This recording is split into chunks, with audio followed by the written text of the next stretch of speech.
오직 주의 사랑을 의지하였사오니 나의 마음은 주의 구원을 기뻐하리이다.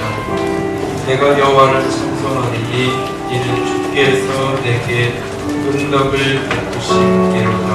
아멘. 주의 사랑을 의지하는 자에게 함께 하시고 내게 눈이 부시는 나의 하나님께 온 마음과 열정을 다한 찬양과 경배로 나아가기 원합니다. 다 같이 자리에서 일어나셔서 함께 찬양합니다.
우리의 주인 되신 예수 그리스도 한번만을 경배하며 찬양합니다.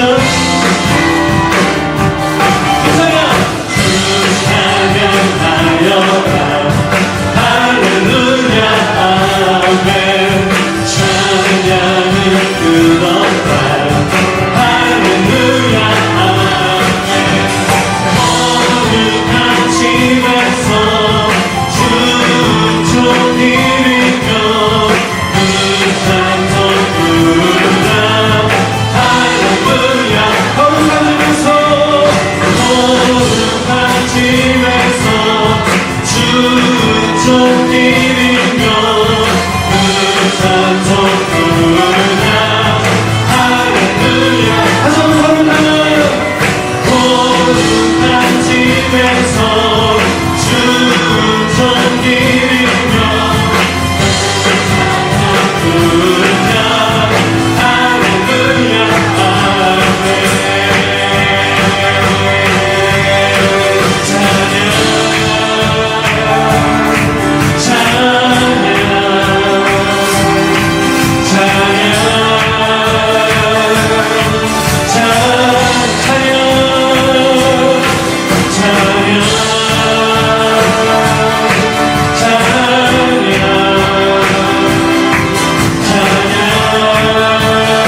주대로 하나님 사랑 영원하리라.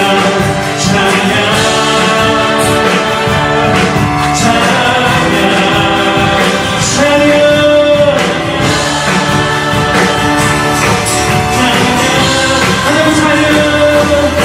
찬양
생명과 은총으로 충만케 하여 주시옵소서.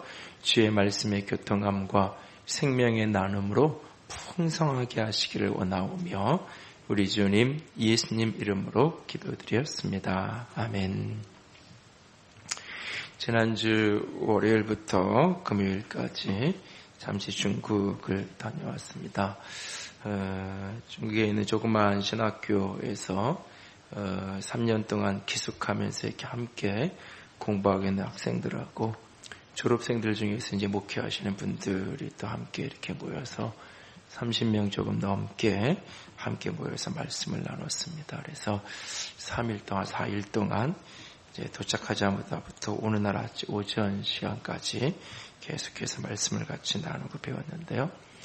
그 중에 어떤 분은 한 버스 타는 시간만 8시간, 그러니까 갈아타고 기다리고 이런 시간 계산하면 부산을 갔다 오는 거죠.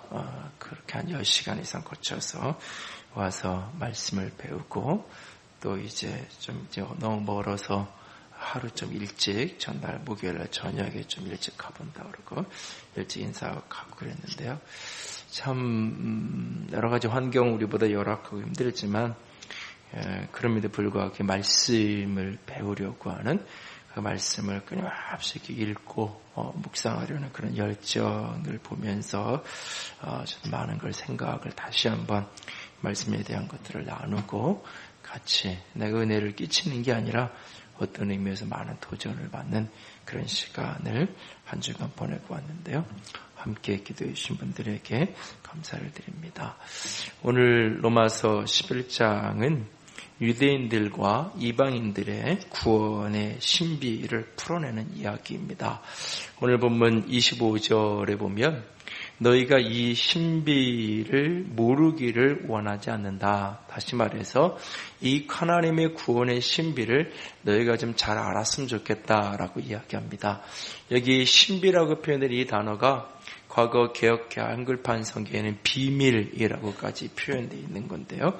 하나님의 비밀로, 하나님의 신비로 가려져 있는 것을 너희가 알기를 원한다.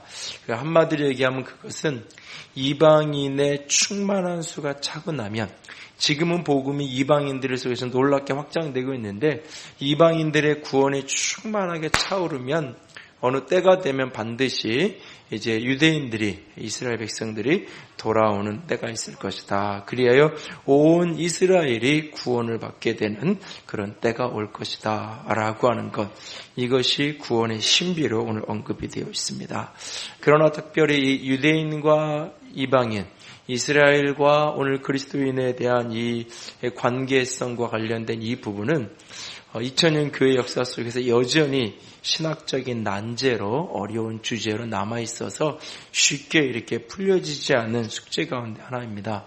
크게 이렇게 두 가지 주장들이 있는데, 하나는 구약의 이스라엘은 신약의 교회로 완전히 대치되었다. 그래서 구약의 아브라함에 대한 약속이나 구약의 이스라엘에 대한 모든 말씀들은 그것은 다 신약의 교회를 향한 메시지로, 교회를 향한 말씀으로 우리가 그렇게 받아야 된다라고 생각하는 겁니다. 그래서 신약 시대에, 오늘날 우리 시대에 유대인들의 어떤 특별한 위치, 특별한 의미, 이것들은 존재하지 않는다. 어떤 특권에서도 존재하지 않고 똑같이 교회 안에 들어와야 되고 교회 가운데 함께해야 구원에 이르게 된다라고 하는 생각입니다.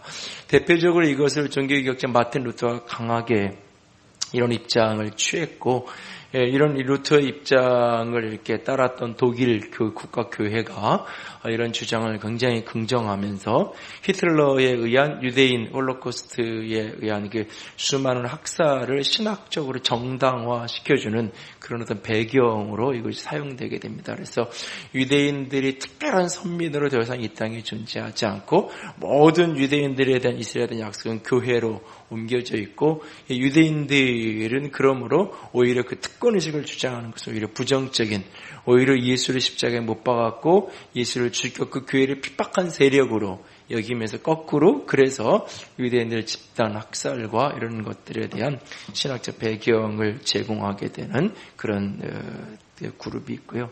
또 반대쪽에서는 이 구약의 이스라엘이 신약의 교회로 전환되는 것을 일부 인정하지만 그럼에도 불구하고 여전히 이스라엘은 하나님의 구원사에서 독특한 위치를 점하고 있다. 여전히 하나님의 언약은, 아브라함의 언약은 교회에게도 적용되지만 유대인에게도 특별한 의미가 있다. 갈라디아서에서 모든 예수 안에 있는 사람은 아브라함의 자손이다라고 말하는데 그 말씀 분명히 인정하지만 그럼에도 불구하고 유대인의 구원은 하나님의 구원사에 독특한 위치가 있고 그래서 어떤 이 백투 예루살렘으로 다시 복음이 들어가서 예루살렘이 복음화되어야 되고 지금의 예루살렘의 황금돔 사원이 있는 그 자리에 제3성전 솔로몬의 성전, 스룹바벨 성전, 그리고 제3성전이 서야 되고 그곳에 예수 그리스도가 재림하실 것이고 그곳에서 예수 그리스도가 재림하셔서 봐서 바로 그 땅에서 온 세계를 천년왕국 동안 통치하게 되는 역사가 펼쳐질 것이다 라고 생각하면서 문자적 이스라엘의 회복을 추구하게 되는 그런 어떤 신학적 칼라, 이것이 이제 극단적 시오니즘의 신학적 배경을 제공하면서 이 유대인들에 의해서 이 팔레스타인 사람들 이런 사람들의 집단으로 학살이 이루어서 이런 부분에 대해서 다 긍정적으로 이해하고 이스라엘을 변호하게 되어지는 그런 어떤 입장의 신학적 배경을 이루게 되기도 합니다. 이 두 가지 신학적인 배경이 여전히 공존하고 있는 것을 보게 되어집니다. 그리고 어느 하나를 한쪽으로 손을 들기 어려운 것이 성경 속에도 많은 부분이 나타납니다. 그래서 여전히 신학자들 사이에서는 논쟁거리이고 그 논쟁의 중심에 있는 본문이 바로 이 로마서 11장 본문입니다. 그래서 여러 가지 부분이 해석하는데 어려운 부분들이 좀 있습니다. 그래서 그런 어떤 신학적인 이런 논쟁과 관련된 그리고 유대인과 오늘날 교회, 이스라엘과 교회와의 상관관계성 이런 부분들, 이스라엘과 이방인의 관계 이런 부분들은 조금 옆으로 밀어놓고 본문 속에서 우리를 향한 나를 향한 하나님의 구원의 역사와 관련된 부분들을 중심으로 해서 본문을 좀 생각해 볼 수 있기를 원합니다. 그래서 일주일 내내 이 한자만 보고 살았더니 이 설교를 어떻게 해야 되나 묵상을 했더니 한자 성어 몇 가지밖에 안 떠오르더라고요. 그래서 오늘은 여러분들이 다른 거 기억 안 하시다가 딱 사자성어 3개만 딱 기억하시고 가면 오늘 설교 다 들은 겁니다. 그러니까는 첫 번째 우리가 좀 기억하기 원하는 것은 일편단심이라고 하는 표현인데요. 나를자의 조각편자 붉은 단의 마음심자입니다. 한 조각 붉은 마음이라는 뜻인데 변하지 않은 충성을 의미하는 단어죠. 여기 붉은 마음, 이것을 참된 마음, 변치 않는 마음 이렇게 보통 해석하던데 이 붉은 마음, 이것을 가만히 그 먼 눈에는 뭐만 보인다. 가만히 보이니까 이 붉은 마음이 십자가의 보혈로 여겨지고 그래서 우리를 향한 하나님의 변함없는 사랑의 마음을 담은 그런 대표적인 표현이 아닐까 생각합니다. 고려 말 그 고려의 기운이 다 쓰러져 가던 무렵에 이방원이 포은 정몽주와 함께 앉아서 술상을 앞에 놓고 하여가를 읊게 되죠. 이런들 어떠하리 저런들 어떠하리 만수상 드렁치기 없어진들 어떠하리 우리도 이같이 얽혀져 100년까지 누리리라 라고 하면서 말하죠. 공민왕이면 어떻고 이성계면 어떻고 어떻겠느냐. 저 산 엉쿨 살에 드렁치게 함께 얽혀서 그렇게 사는 것처럼 우리 그냥 함께 어우러져서 100년 권세를 누리며 살아가자라고 제안을 하죠. 그러나 보은 고려에 대한 충신이었던 보은 정몽주는 이렇게 이야기합니다. 이 몸이 죽고 주고 일벅번 고쳐주고 백골이 침투되어 넋이라도 있고 없고 임양한 일편단심이랴 가실 줄이 있으랴 단심가를 읽게 되죠. 이 몸이 죽고 주고 일박번 고쳐주고 백골이 다 가루가 되어서 먼지가 되어 흩날리는 그런 때가 온다 할지라도 이 고려를 향한 나의 충성은 결코 변하지 않을 것이다 라고 하는 고백입니다. 이 만남이 있고 얼마 지나지 않아서 이방원이 신복 조영규를 통해서 선주교라고 알려진 곳에서 정몽주를 쇠망치로 죽인 것으로 전해지죠. 그래서 믿거나 말거나 이런 이야기가 전해진다고 합니다. 비만 오면 저 개성에 있는 선주교에 가면 핏자국이 생긴다고 누군가가 그러던데요. 그만큼 이제 쓰러지는 나라를 향한 한 조각 붉은 마음, 변함없는 충성과 사랑을 담은 마음이 일편단심. 오늘 말씀은 이렇게 말합니다. 하나님이 자기 백성을 버렸느냐? 이런 질문을 던집니다. 그리고 스스로 답합니다. 그럴 수 없느니라. 하나님이 자기 백성을 버렸느냐? 하나님이 온 세상 가운데서 아브라함을 택하시고 아브라함과 맺은 그 언약이 이제는 파괴된 거냐? 하나님이 자기 백성을 버렸느냐? 아무리 그 자기 백성이 교회로 이방인으로 복음이 확장되었다 할지라도 그 유대인들은 이스라엘을 하나님이 버렸느냐? 그럴 수 없느니라 라고 말씀하십니다. 하나님이 그 미리 하신 자기 백성을 버리지 않았다. 지금도 은혜 가운데 택하심을 받은 남은 사람이 지금도 있다 라고 말합니다. 그 남은 사람들 가운데 바로 내가 바로 그런 사람이다. 여전히 예수를 그리스도로 고백하는 내가 여기 있다. 지금 이스라엘 땅에도 메시아닉 주라고 고백하는 예수를 그리스도로 고백하는 사람들의 숫자가 특별히 20세기 말 21세기를 들어오면서 급격하게 그 숫자가 늘어나고 있다는 보고가 계속 나오고 있는 것을 보게 되어집니다. 아주 소수였던 그들이 급격하게 예수를 그리스도로 고백하는 사람들이 늘어난다고 말합니다. 그들이 실족하기까지 넘어졌냐? 그럴 수 없다라고 말씀하고 계십니다. 그리고 29절에 이렇게 말씀하십니다. 하나님의 은사와 부르심에는 후회가 없다. 하나님의 은사와 부르심에는 후회가 없다. 여러분, 하나님이 부르신 자기 백성에 대한 하나님의 사랑은 어떠한 상황과 환경 속에서도 변화없다는 사실입니다. 이것이 이스라엘과 이방인들 가운데 어떤 신학적 관계를 우리가 다 알지 못하지만 오늘 내가 예수 안에서 부름받았고 예수 안에서 구원받은 하나님의 백성이 되었다면 오늘 우리를 향한 그 하나님의 사랑은 우리의 어떠함에도 불구하고 변함없다는 사실입니다. 이 변함없는 하나님의 사랑을 대표적으로 보여주는 것이 구약 성경의 호세아 선지자죠. 구약의 여러 선지자들에게 하나님께서 때로는 감당하기 버거운 말씀들을 주십니다. 에스겔 선지자에게는 아내가 죽었음에도 불구하고 아내의 장례도 제대로 치르지 못하게 하고 그 아내의 죽음 앞에 눈물 한 방울 흘리지 못하게 합니다. 하나님께서 때로는 그 선지자의 어떤 모습들을 통해 세상 가운데 하나님이 전하고자 하는 메시지를 드러냅니다. 그런 많은 선지자들에게 주었던 행동적인 메시지 가운데 어쩌면 가장 부담스럽고 가장 힘겨운 하나님의 메시지를 받았던 사람 가운데 한 사람이 호세아일 것입니다. 어떤 날 하나님께서 음란한 여인 가운데 살아가고 있는 고멜이라는 여인을 지적하시면서 그와 결혼하라고 말씀하십니다. 순결한 여인과 결혼했는데 살다 보니까 이 여자가 바람이 나서 바깥으로 도는 게 아닙니다.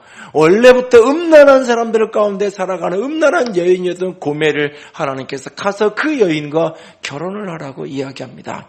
과거야 어떻든 내가 하나님께서 새로운 가정을 이루라고 하셨으니까 열심히 살아봐야지 결혼을 해서 그렇게 몸값을 지불하고 그 여인을 사와서 결혼을 해서 아이를 낳고 살아갑니다. 그러다 어느 날 이 여인이 다시 또 세상으로 돌아갑니다. 세상으로 돌아가서 음란한 여인이 되어서 또 그렇게 삶을 살아갑니다. 하나님이 또 가서 그를 데리고 오라고 말씀하십니다. 가서 포주에게 돈을 지불하고 여인을 다시 찾아옵니다. 또 정신 차렸나 싶어서 같이 살다 보니 또 아들을 낳았습니다. 그런데 또 집을 나가서 또 그렇게 음란한 여인으로 살아갑니다. 그러던 어느 날 하나님께서 또 가서 그 여인을 다시 또 데리고 오라고 말씀하시면서 하나님이 선지자에게 이렇게 말씀하십니다. 호세아 3장 1절입니다. 다 같이 읽습니다. 여호와께서 내게 이르시되 이스라엘 자손이 다른 신을 섬기고 건포도 과자를 즐길지라도 여호와가 그들을 사랑하나니 너는 또 가서 타인의 사랑을 받아 음녀가 된 그 여자를 사랑하라. 타인의 사랑을 받아 음녀가 된 그 여자를 사랑하라 말씀하십니다. 왜냐하면 이것은 하나님의 메시지를 보여주는 거다. 이스라엘 자손이 다른 신을 섬기고 건포도 과자를 즐길지라도, 여기서 건포도 과자는 것은 이방을 뜻하고 바알 신을 뜻하고 아세라 신을 뜻하는 것입니다. 다른 신을 섬기고 우상 숭배라는 이 이스라엘 백성들을 여전히 하나님께서 사랑하신다고 말씀하십니다. 그러므로 너도 가서 그렇게 그 음란한 여인을, 음녀가 된 그 여자를 사랑하라고 말씀하십니다. 우리의 어떠함에도 불구하고, 우리의 연약함에도 불구하고 그분은 나를 사랑하신다고 말씀하십니다. 아니, 연약할 때뿐만 아니라 우리의 죄악되었을 때도, 우리가 더럽혀진 그 순간에도 하나님은 여전히 우리를 사랑하시고 또 사랑하신다고 말씀하십니다. 그래서 이 사랑을 선지자 예레미야는 내가 영원한 사랑으로 너를 사랑하기에 인자함으로 너를 이끌었다. 내가 영원한 사랑으로, 무궁한 사랑으로 내가 너를 사랑했다라고 우리에게 말씀하고 계십니다. 동일한 사랑이 오늘 우리의 위에 있음을 믿음으로 붙들 수 있기를 원합니다. 예수 그리스도의 십자가의 죽으심과 부활에서 우리를 향한 하나님의 사랑은 결코 후회하심이 없는 사랑입니다. 우리의 어떠함에도 불구하고 여전히 하나님은 우리를 사랑하심을 믿음으로 소중하게 붙드는 저와 여러분이 될 수 있기를 원합니다. 코렐 목사님 통역을 하는 늘 한국에 오셨던 돌아가신 크리스찬 목사님이 어느 날 미국 사회에서 겪었던 유대인에 대한 이야기를 하시면서 너무 사람들이 빈틈 하나 없고 자기들끼리 유대인들의 이익에 대해서 유대인들 안에는 참 도와주기도 하고 그러지만 다른 사람들에게, 유대인 공동체 바깥에 있는 사람들에 대해서는 아주 잔인할 만큼 이익을 챙기는 그런 사람들을 보면 별로 이렇게 친구하고 싶지 않고 같이 사업하거나 이렇게 관계를 맺고 있지, 아주 정이 떨어진다고 그런 얘기를 합니다.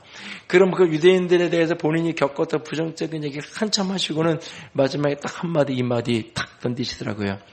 그래도 어떻게 하겠냐고, 하나님이 이뻐하는데 내가 어떻게 하겠냐고 그 얘기를 하시더라고요. 하나님이 이뻐하는데 어떻게 하겠냐고. 여러분, 여러분이 바로 그런 존재라는 사실을 잊지 마세요. 세상 사람들이 나를 어떻게 보든지 관계없이 하나님이 나를 그렇게 이쁘게 보신다는 사실이에요. 옆에 사람 한번 보세요.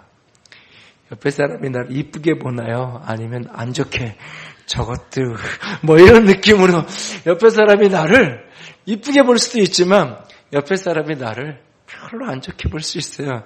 그래도 별로 신경 쓰지 마세요. 하나님이 나를 이뻐하신다는데, 그분이 나를 이뻐하신다는데 저 사람이 나를 이뻐하든지 말든지, 여러분, 그리스도인이 세상 속에서 빛으로 소금으로 살아야 됩니다. 세상 속에서 주님의 영광을 드러낸 아름다운 삶을 살아가야 되는 건 맞아요. 우리가 치열한 삶으로 그리스도인의 정체성을 드러내고 하나님의 영광을 드러내는 삶을 살아야 하는 거 분명히 맞습니다. 그러나 때로 그와 같지 않다 할지라도, 그렇게 살아가고 싶고 그렇게 살아가고 애씀에도 불구하고 내 모습이 때로 세상에서 빛으로 소금으로 살아가지 못하고 오히려 하나님의 영광을 가리우는 초라한 삶이 되어진다 할지라도 하나님의 나를 향한 사랑은 여전히 변함없다는 사실입니다. 여전히 우리를 향한 그분의 마음은 한 조각 붉은 마음이 되어서 변함없는 사랑으로 주님이 나를 사랑하신다는 그 사랑을 소중하게 붙들 수 있기를 원합니다. 오늘 명절에 가족을 만나고 이웃을 만나고 오래된 친구를 만나서 세상의 사람들이 나를 어떻게 바라보든지 관계없이, 누군가가 나의 성장과 성공을 바라보면 박수를 칠 수도 있고, 누군가는 나의 초라함을 바라보면서 손가락질하며 오히려 안쓰러운 마음으로 바라볼 수도 있습니다. 세상이 나를 어떻게 바라보든 관계없이 나를 향한 우리 주님의 사랑, 주님의 변함없는 그 마음을 가슴으로 붙드십시오. 그분이 나를 향한 마음은 일편단심, 나의 어떠함에도 불구하고 깨어지거나 흔들리지 않은 사랑의 마음으로 그는 오늘도 나를 바라보고 계십니다. 하나님의 은사와 부르심에는 후회함이 없으십니다. 하나님은 그렇게 오늘도 나를 사랑하고 계십니다. 그리고 두 번째로 또 하나 떠오르는 단어는 전화위복이라는 단어입니다. 재난과 화가 오히려 복이 되어진다는 말씀이죠. 구를 전자에 재앙 화자 위할 위자의 복복자입니다. 재앙이 복으로 바뀌는 화가 복으로 바뀌어진다는 이야기입니다. 오늘은 위기요, 오늘은 어려우지만 그것이 복으로 바뀌어질 것이라는 사실입니다. 원래 이 전화위복이라는 단어는 사기의 열전편에 나오는 관중이라는, 관중과 보수가라고 알려져 있는 그 관중이라는 사람을 평가하면서 언급되어진 단어입니다. 정치의 실제적인 면에서 번번이 화를 전환시켜 복으로 만들고 실패를 전환시켜 성공으로 이끌어가는 사람이었다. 어떤 사물이 있어도 그 경중을 잘 파악하고 그 균형을 잃지 않도록 신중하게 처리하는 사람이었다. 그래서 원래 이 전화위복이라는 이 표현은 어떤 화를 만나고 어떤 어려움을 만나도 내적인 강인한 정신력과 불길의 의지를 가지고 그 위기를, 그 실패를 성공으로 변화시켜내는 어떤 그런 강한 내적인 힘과 의지력을 가진 그런 사람을 가리킬 때 쓰여지는 단어였어요. 원래 처음 쓰여진 것은. 그러나 이것이 시간이 바뀌면서 그 어떤 내적인 어떤 강한 위기를 만나서 그걸 뚫고 어떤 의지력을 가리키는 표현보다는 외적인 어떤 도움으로 이것이 긍정으로 변화되어지는 그런 의미의 표현으로 많이 이렇게 달라져서 이게 이제 요즘에는 그 어떤 요행을 기다리는 그런 어떤 부정적인 표현으로도 가끔 그런 뉘앙스로도 쓰여지기도 하지만 우리 하나님이 전화위복의 하나님이라는 사실이요. 하나님이 당신의 열심으로 우리의 인생에 수많은 어두움과 위기를 만나지만 그것을 축복으로 변화시킬 수 있는 악을 선으로 바꾸어 가시는 돌이키시는 하나님이 내 하나님이라는 사실을 어떠한 일도 능히 축복으로 만들어갈 수 있는 힘을 가지신 분이 우리 하나님이라는 사실을 오늘도 잊지 않기를 원합니다. 이스라엘의 넘어짐이 이방인에게 풍성함이 되었다고 말씀하고 계십니다. 그들의 넘어짐과 쓰러짐이 넘어짐으로 끝나지 않고 세상의 풍성함이 되어지고 그들의 넘어짐이 세상의 놀라운 축복으로까지 변화되었다고 말씀하고 계세요. 특별히 보면 23절을 한번 보시면 23절을 보시면 같이 한번 읽을까요? 23절을 그들도 믿지 아니하는데 머무르지 아니하면 접붙임을 받으리니 이는 그들을 접붙일 능력이 하나님께 있습니다. 하나님께 능히 어떤 넘어진 사람들도 능히 회복할 수 있는 유대인이 넘어졌다고 포기되는 거냐? 그럴 수 없다. 지금은 그렇게 악하게 예수 그리스도를 부정한다 할지라도 하나님이 이루심을 얼마든지 그렇게 어떤 사람이 교회를 핍박하고 믿음의 사람을 핍박해도 하나님이 역사하시면 얼마든지 그도 능히 변화될 수 있다. 우리의 인생의 어떤 고통스러운 순간도 하나님의 손이 역사하면 얼마든지 그것이 축복의 사건으로 변화될 수 있음을 믿음으로 붙들 수 있기를 원합니다. 데이비드 시멘즈 그 박사는 심리 상담자이면서 또 이렇게 목회자였던 그는 그리스도인들이 이 시력이 안 좋으면 안경을 끼고 살아가는 것처럼 그리스도인들은 세상을 바라보는 렌즈를 하나 이렇게 끼고 살아야 되는데 그 렌즈의 도수는 뭐냐? 50-20이라는 50-20이라는 도수의 렌즈를 끼고 인생을 살아야 된다라고 이야기합니다. 그 50-20이라는 게 뭐냐면 창세기 50장 20절이라는 렌즈를 끼고 인생을 바라보고 삶을 바라보는 자가 되어야 한다라고 부탁하는데 창세기 50장 20절 다 같이 읽습니다. 당신들은 나를 헤아려 하였으나 하나님은 그것을 선으로 바꾸사 오늘과 같이 많은 백성의 생명을 구원하게 하시려 하셨나니 50-20 렌즈는 뭐냐? 당신들은 나를 헤아려 했으나 하나님은 그것을 선으로 바꾸셨다. 악을 선으로 바꾸시는 하나님을 바라보는 렌즈를 끼고 인생을 살아갈 수 있기를 원합니다. 그렇게 노예살이에게 인신매매가 되어서 형제에게 인신매매가 되어서 버림받은 비참한 인생이었지만 그럼에도 불구하고 그는 50-20의 렌즈를 끼고 살았어요. 이것을 하나님이 선으로 바꾸실 것이다. 형제에 대한 분노와 원망 속에 인생을 살아가는 것이 아니라 하나님이 능히 선으로 바꾸실 수 있다는 그 믿음을 가지고 삶을 신실하게 살아갔어요. 억울하게 강간 미수범이 되어서 미수범이라는 누명을 쓰고 그렇게 감옥에 들어가는 그 순간도 내가 이 감옥에서 나가기만 해봐라 저 여자를 갈기가 찢어 죽여버릴 것이라고 그렇게 분노하면서 억울해하면서 감옥살이 하지 않았어요. 하나님이 이 모든 것도 선으로 바꾸실 것이라는 믿음을 가지고 50-20의 렌즈를 끼고 그 고통스러운 감옥살이를 살았어요. 어느 날 총리가 되었어요. 성공한 사람이 되었어요. 자기를 인신매매로 팔아먹었던 형제들이 내 발 아래 무릎 꿇고 있어요. 그들을 향하여 복수하지 않았어요.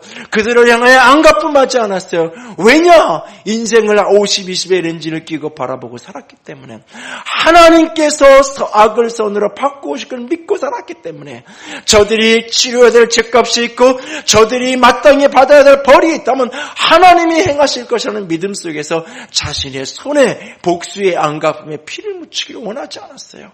오직 하나님의 악을 손으로 바꾸시는 손길을 믿고 살았기에 그는 복수의 화신이 되지 않을 수 있었던 겁니다. 인생을 살아가면서 우리의 인생에 수많은 고통과 아픔의 일들이 만나지만 나의 하나님은 능히 그것을 선으로 바꿀 수 있는 분이십니다.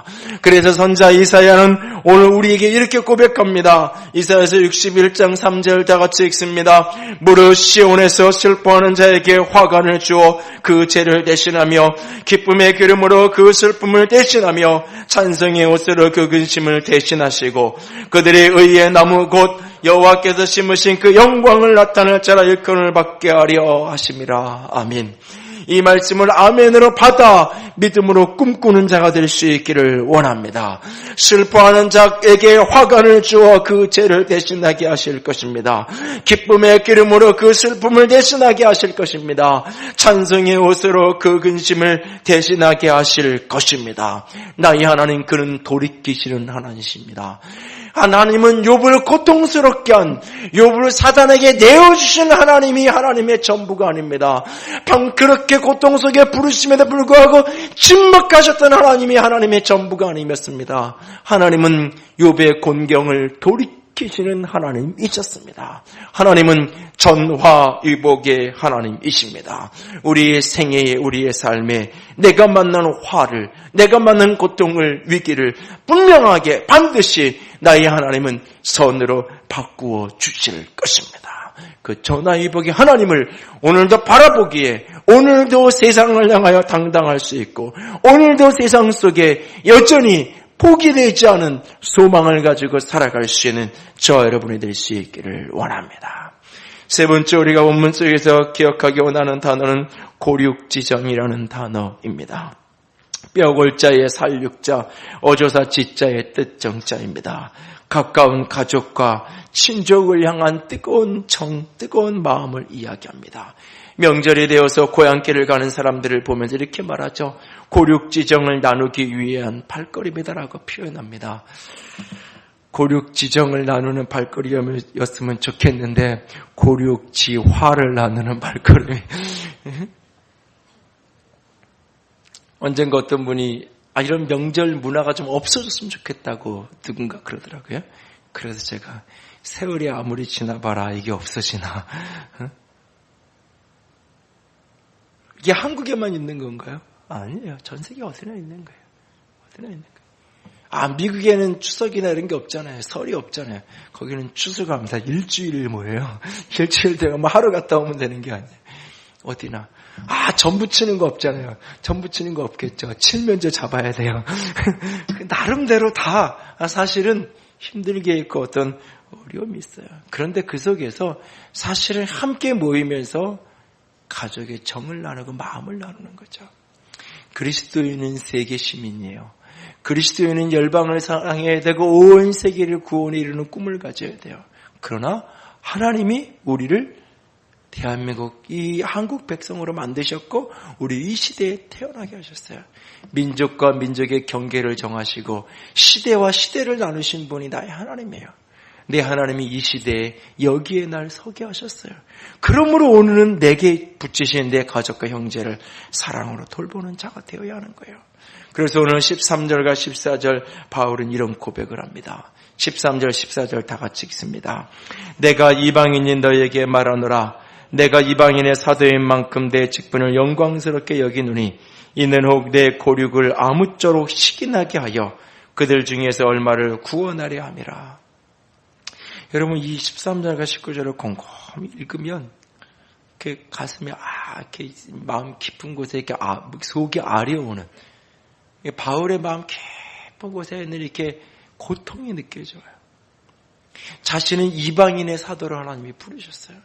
그래서 그 이방인의 사도로 살아가는 것을 굉장히 영광스럽게 여겨요. 이 영광된 사명을 영광스럽게 참 아름답게 감당해 가요. 그럼에도 불구하고 그렇게 감당해 가면서도 그 속에서 마음 한구석에 이렇게 이방인들이 수없이 하나님의 사랑으로 돌아오는 걸 보고 내 고륙 중에 누가 하나님은 우리 이두인의 하나님인데 우리 하나님인데 왜 하나님이 저렇게 이방인들을 도와주고 이방인들을 구원하시지? 누군가 내 고륙 중에 누군가가 좀 시기심이 생겨서라도 믿음으로 돌아왔으면 좋겠네. 시기심이라는 감정 분명히 부정적인 감정이에요. 그런데 그런 마음에서라도 하나님이 좋고 구원받고 싶고 이런 마음이 아니라 그냥 시기와 질투 때문에라도 좀 구원을 받았으면 좋겠는 그런 애절한 마음이 속에 있어요.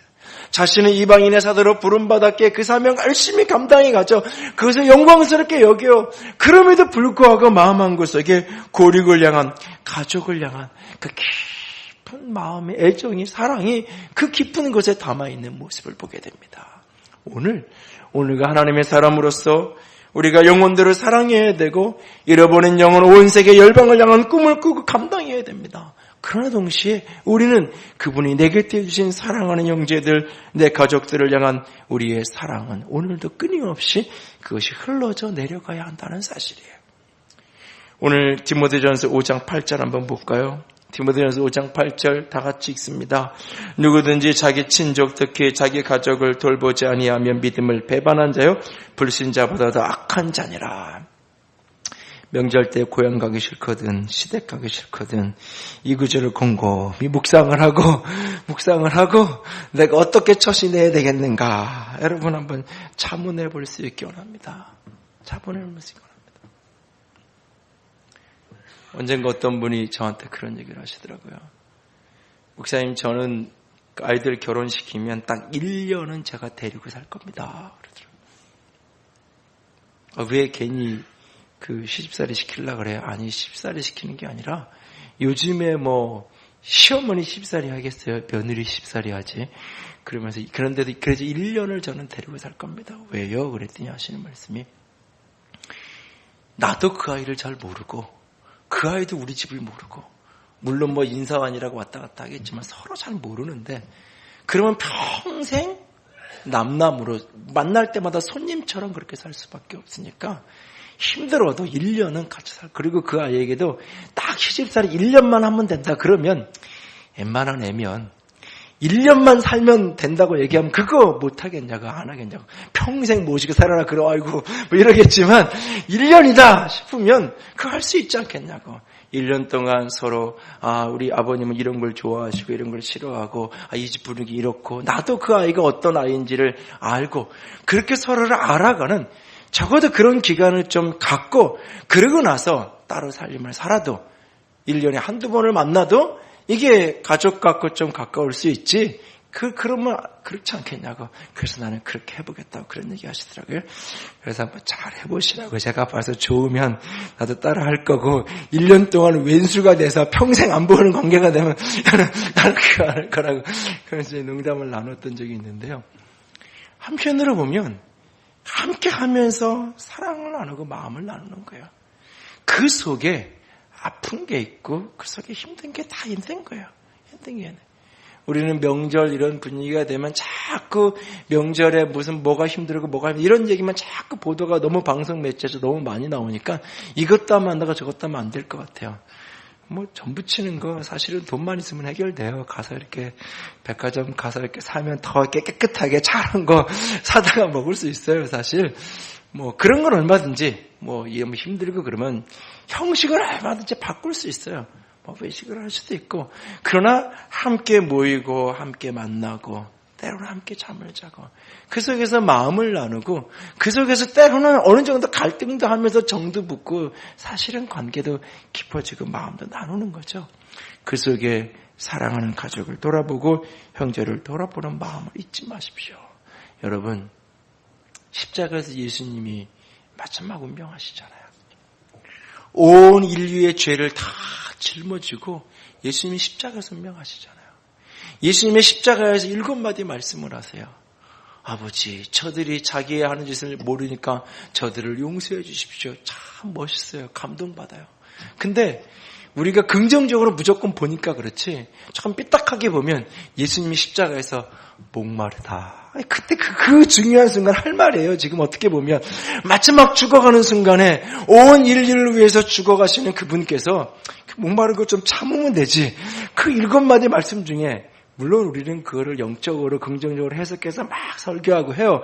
그렇지만 조금 삐딱하게 보면 갸우뚱거려져요. 그런 말씀 중에 하나가 뭐냐면 그 십자가 앞에서 울고 있는 마리아를 향해서 여자여 아들입니다. 그러면서 그 옆에 있는 사랑하는 제자 요한에게 내 어머니다, 어머니를 부탁해요. 그 장면을 보면서 언니가 이런 생각을 해본 적이 있어요. 참, 이랬으면 더 감동적인 어떤 영화, 이렇게 예수 영화에 더 감동적인 장면이 만들어져 있었을 텐데, 그 막 숨이 끊어져가는 순간에 예수님께서 요한에게, 사랑하는 제자에게, 요한아, 끝까지 복음을 전해야 된단다. 땅 끝까지 내 이 복음을 전해다오. 그랬으면 얼마나 감동받아가지고 사람이 더 막 그래 전도해야 돼. 예수님이 숨이 끊어져가면서 예수님이 마지막까지 하신 이야기는 영혼을 구원하는 거야, 전도하는 거야. 그랬으면 전도를 더 열심히 했을 것 같은데, 마지막 숨이 끊어지는 순간에 내 어머니다. 가서 어머니 돌봐라. 인간적으로 보면 이해가 되는 이야기지만요, 엄밀한 의미에서는 어머니가 아니잖아요. 그리고 이 죽음의 터널을 지나고 나면 예수님은 하나님의 아들로 이제 회복하실 것이고, 하나님의 아들의 영광이 회복됐을 때 그 마리아도 한 사람의 연약한 죄인으로서 오직 그 예수 그리스도로 말미암아 구원에 이르러다 한 여인일 뿐이에요. 그런데 마지막 그 순간에, 자신의 육체로 그와 대면하는 마지막 순간에 아들입니다. 여러분, 자기 아들이 아닌 하나님의 아들을 태품고, 자기가 낳았고 자기가 키우지만 내 자식이 아닌 하나님의 자식이기에 끊임없이 그 수많은 고통을 감내해야 했던, 그 어머니 아닌 어머니로 살아가야 했던 그 한 여인의 깊은 고통. 근데 아들입니다. 그 말 한마디에 아마 눈 녹듯이 다 녹아졌을 거예요.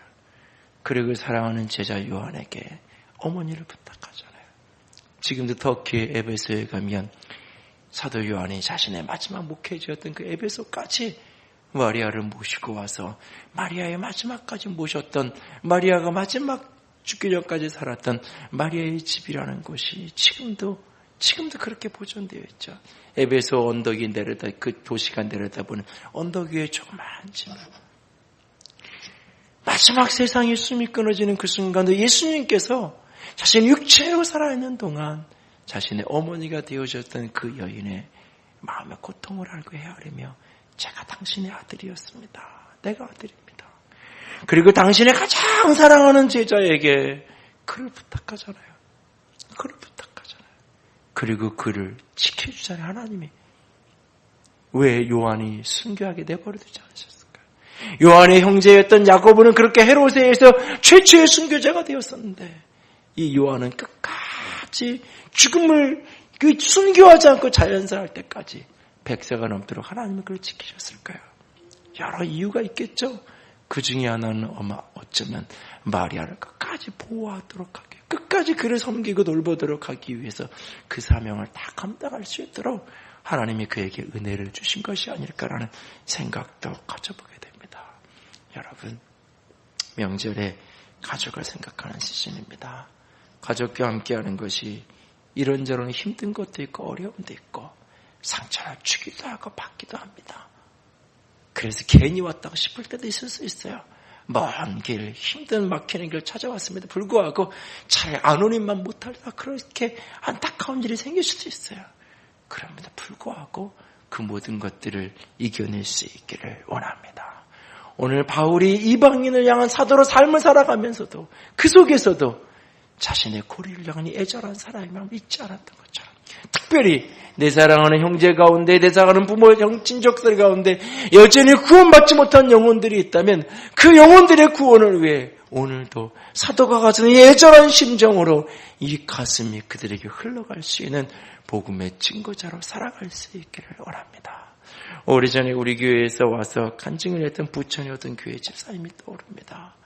그분이 오셔서 전도에 대한 간증을 하시면서 보여줬던 것 하나 중에 앨범 하나를 들고 오셔서 자신의 친정아버지를 전도에 썼던 앨범 하나를 가졌어요.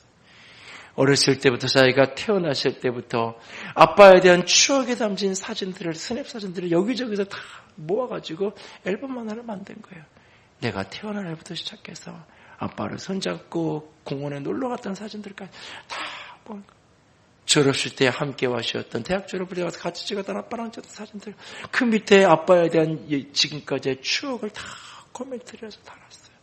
아빠와 딸의 그 인생의 기록이 담긴 편지를 써내려 그 기록을, 사진을 만들어가서, 그리고 맨 마지막 장에 아빠를 향한 장문의 긴 편지를 써내려가죠. 얼마나 아빠를 사랑하는지, 아빠가 그동안 나와 함께해서 얼마나 감사하고 고마웠는지. 그리고 이 딸이 아빠를 향한 간절한 소원, 마지막 부탁 하나가 있는데, 아빠 나랑 예수 믿고 천국 갔으면 좋겠다고. 마지막 구원의 고백을, 그 마음을, 깊은 마음을 아빠에게 전했을 때, 그렇게 완악하고 그렇게 녹아지지 않던 아빠가 마음에 녹아져서 예수가 누구인지, 천국이 무엇인지, 하나님이 누구인지 모르지만, 그래, 딸아이가 저렇게 나한테까지 부탁하면서 마음을 이야기하는데, 그래, 내가 따라가 줄게. 그래, 내가 같이 나갈게. 그렇게 해서 주의 전에 발을 들기 시작해서 예수를 믿고 복음 안에서 구원받게 된 이야기를 나눠주었던 기억이 납니다. 오늘 내 가슴에 진정 내 가족 중에 구원받지 못한 영혼이 진정 구원받아야 된다는 절박한 소원이 내 안에 있나요? 언젠간 구원받겠지? 언젠간 누구를 통해서도 믿겠지? 태어난 내가 너무 여유 있지 않나요? 진정 내 중심에 애절한 소원이 있나요? 오늘 바울이 느꼈던 이 깊은 이 마음의 슬픔처럼, 내가 이방인의 사도로 내가 영광스럽게 여기며 삶을 살아가지만 이렇게 하는 이유가 내 고륙 중에 누구라도 시기라도 나서 좀 주님께로 아무쪼록 돌아오기 원한다는 그 끊을 수 없는 이 고륙을 향한 그 사랑을 가슴에 품고 살아가고 있는 것처럼 내 안에 그 영혼을 향한 사랑이 있나요? 오늘 그 사랑이 어떻게 그것을 표현할 수 있을까? 그냥 무턱대고 교회 가잔다고 되는 게 아니잖아요. 특별히 가까운 사람일수록 그게 안 되잖아요. 저 앉아보라고 내가 복음 제사할 때 좀 들어보라고 아무리 간다고 되지 않잖아요. 어떻게 이 가슴에 있는 것을 전할 수 있을까? 전할 수 있을까? 하나님께 묻고 이 중심에 있는 소원을 나눌 수 있기 원합니다.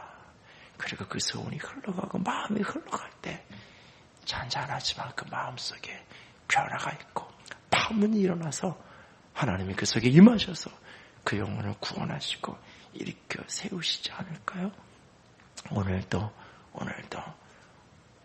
우리를 향한 변화없는 하나님의 사랑, 한 조각의 붉은 마음처럼 나를 향하여 변하지 않는 그 사랑 붙들고 어떤 인생의 고통 속에서도 그것을 복으로 돌이키실 하나님을 붙들고 오늘 바울이 가족을 향해서 고륙을 향하여 가져 이 마음을 붙들고 이 소중한 명절 동안 주님의 구원을 묵상하며 그 신비 안에 사는 저 여러분이 될 수 있기를 주님의 이름으로 부탁을 드립니다. 기도합시다.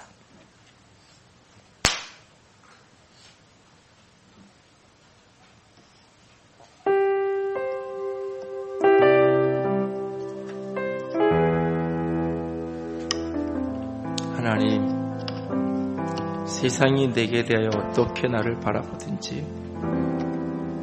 하나님, 나는 하나님 안에 여전히 사랑받은 자요. 나를 향한 주님의 사랑은 결코 포기되어지거나 끊어지지 않음을 내가 믿습니다.